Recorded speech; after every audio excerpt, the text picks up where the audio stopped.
Hello दोस्तों, आप लोगों के लिए एक छोटी सी इन्फॉर्मेशन लेके आया हूँ। जो आयसर की गाड़ी चलाते हैं, जो डीजल गाड़ी चलाते हैं, उनके लिए एक बहुत अच्छी इन्फॉर्मेशन है, जिससे बहुत अच्छी माइलेज देती है, कम डीजल खाती है और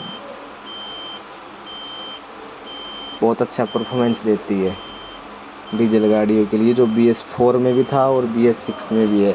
और बहुत से ड्राइवरों का उस चीज़ का पता भी नहीं है कि वो चीज़ काम कैसे करती है, क्या होता है, क्या नहीं होता है।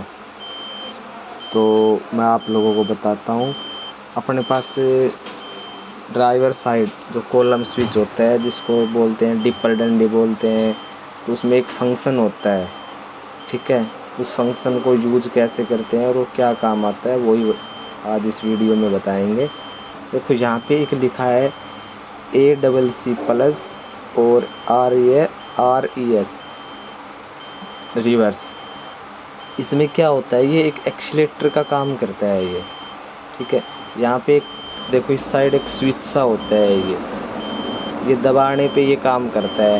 ये काम कब करेगा, जब आपकी गाड़ी 30 या 40 की स्पीड से ऊपर चलती है। तो 30 या 40 से ऊपर काम करती है, उस समय क्या करना है, ये काम कैसे करेगी।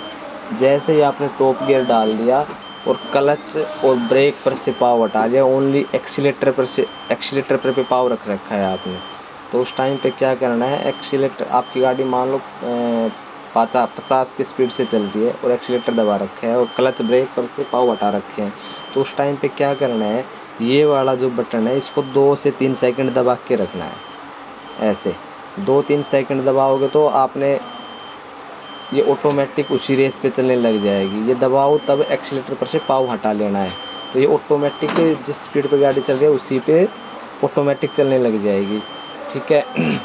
और ये खासकर वहाँ पे यूज करो जहाँ पे आपको प्लेन रोड हो, जहाँ पे हाईवे हो, 4 लाइन हो या 6 लाइन हाईवे हो, उसके ऊपर जहाँ पे आपको भाई मतलब ट्रैफिक ज़्यादा ना हो, जहाँ पे ब्रेक कम यूज होता हो, वहाँ पे लगा के चलाओ। इससे बहुत अच्छी माइलेज देती है गाड़ी, क्योंकि एक स्पीड पे चलेगी।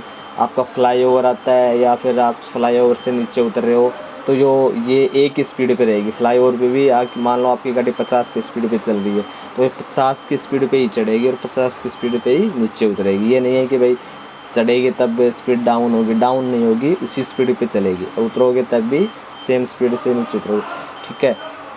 और ये वाला एक बीच में देखो, ये तो अपना लाइट का हो गया ये वाली, ठीक है।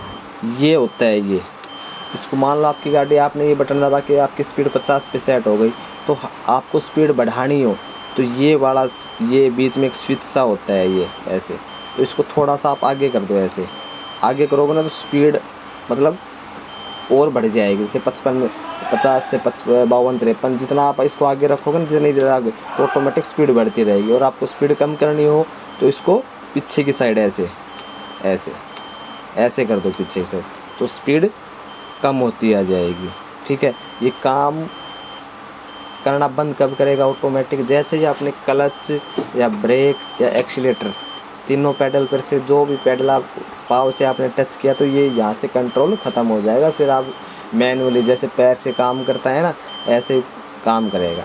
तो आप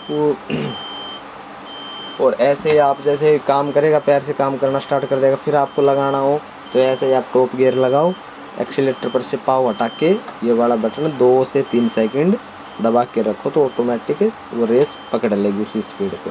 अगर ये काम ना करे तो एक बार आपको आपकी जो नज़दीक डीलरशिप है आइसर की, वहाँ पे जाके एक बार चेक करवा लेना, वो चेक करके आपको सही करके दे देंगे। दूसरी चीज़, एक चीज़ और बताऊंगा मैं आप लोगों के लिए। बहुत से लोग आते हैं ड्राइवर, उनको पता नहीं होता, यहाँ पे इस साइड दूसरी साइड जो कॉलम स्विच है, जैसे आपको वाइपर चलाते हुए ये वाइपर की हो गई ऐसे, ठीक है। तो इसमें एक फंक्शन और होता है, देखो यहाँ पे एक ऑफ और एक ऑन लिखा है। ये ऑफ ऑन है जो अपना इंजन जो है, एग्जॉस्ट ब्रेक होता है जो इंजन की स्पीड कम करता है वो। और जैसे ये आपको इस कॉलम स्विच को या डिपर या डंडी को आपको पीछे रखोगे तो ये काम करेगा। ये काम कब करेगा, जैसे आप गाड़ी चला रहे हो तो जैसे आपने एक्सीलेटर, जैसे कहीं पे आपको धीरे करनी है गाड़ी, जैसे ही आप पैडल एक्सीलेटर पैडल पर से पाँव हटाओगे तो ऑटोमेटिक ये काम करना स्टार्ट कर देगा। और मीटर में एक लाइट भी आती है, जैसे ही काम करेगा। और जो अपने इंजन के पीछे से एक प्रेशर की सी आवाज़ आएगी, तो जिससे आपकी इंजन की स्पीड कम हो जाती है। तो ये अगर आप प्लेन रोड पे यूज़ नहीं करना है, ये बेसिकली जहाँ पे आप कोई घाट सेक्शन में जा रहे हो या कोई पहाड़ पर से या चढ़ाई पर से उतर रहे हो ना, तो उस टाइम पे ये पीछे करके चलाना है कि भाई आप सर्विस ब्रेक है, जो पाव वाले ब्रेक है, व्हील ब्रेक है, वो जैसे ज़्यादा यूज करोगे तो वो ड्रम अपने हीट हो जाते हैं, जिससे वो हो जाता है। तो ये पीछे करने से आपकी इंजन की स्पीड कम हो जाएगी। तो ये गाड़ी अगर आप प्लेन रोड पे चलाती है, हमेशा आगे करके चलानी है। ये आगे ऑफ हो जाता है, पीछे करोगे तो ऑन हो जाएगा। तो ये हमेशा आगे करके चलानी है। और घाट सेक्शन या कोई चढ़ाई ऊपर से नीचे उतर रहे हो तो तब ऑन करना है। इससे भी काफ़ी माइलेज में फ़र्क पड़ता है, क्योंकि जैसे आप एक्सीलेटर पर से पाँव हटाएंगे तो ये जो गाड़ी की स्पीड है ना वो बिल्कुल कम कर देगी। जो गाड़ी आप जैसे न्यूट्रल मारते हो या एक्सीलेटर पर से पाँव हटाते हो, जो 500 मीटर चलती है, जैसे भाई बिना एक्सीलेटर दबाए 500 मीटर चलती है, तो ये 100 मीटर ही चलेगा अगर ये पीछे रहेगा तो इस चीज़ का भी ध्यान रखना है। और मैंने जो ठीक है, ये जो मैंने बताया है इसको वैसे क्रूज कंट्रोल बोलते हैं। छोटी गाड़ियों में तो पहले से आ रहा है, बड़ी गाड़ी में ये BS4 में आया है और BS6 में आया है। ये ओनली डीजल गाड़ियों के लिए, CNG गाड़ी में काम नहीं करता है, उसमें ये फंक्शन आता नहीं है। तो इसको क्रूज कंट्रोल बोलते हैं, जो ऑटोमेटिक रेस कंट्रोल यहाँ से होती है। आपको टॉप गियर लगा के एक्सीलेटर पर से पाँव हटाना है, उसके बाद 2 या 3 सेकंड ऐसे करके दबा के रखना है, तो ऑटोमेटिक उसी स्पीड से चलने लग जाएगी। और आपको स्पीड बढ़ानी हो तो ये वाला हल्का सा आगे कर देना है, तो स्पीड बढ़ जाएगी। आपको कम करनी है स्पीड तो इसको पीछे कर देना है।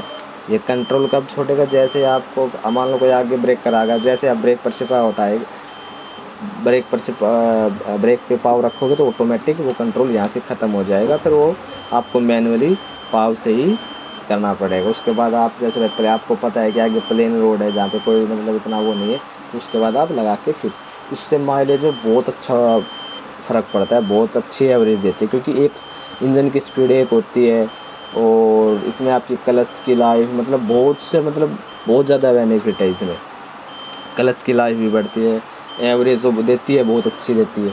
जहाँ पे आप पैडल से चला रहे हो वहाँ पे आपकी एवरेज 5 की दे रही है ना, अगर इससे चलाओगे ज़्यादा से ज़्यादा गाड़ी, मान लें 1000 किलोमीटर की ट्रिप है तो आप 500 किलोमीटर में इसकी सहायता से चला रहे हो, तो आपको मतलब वैसे आपकी गाड़ी 5 की एवरेज दे रही है तो कम से कम 6 की एवरेज आपकी इस सिस्टम से देने लग जाएगी।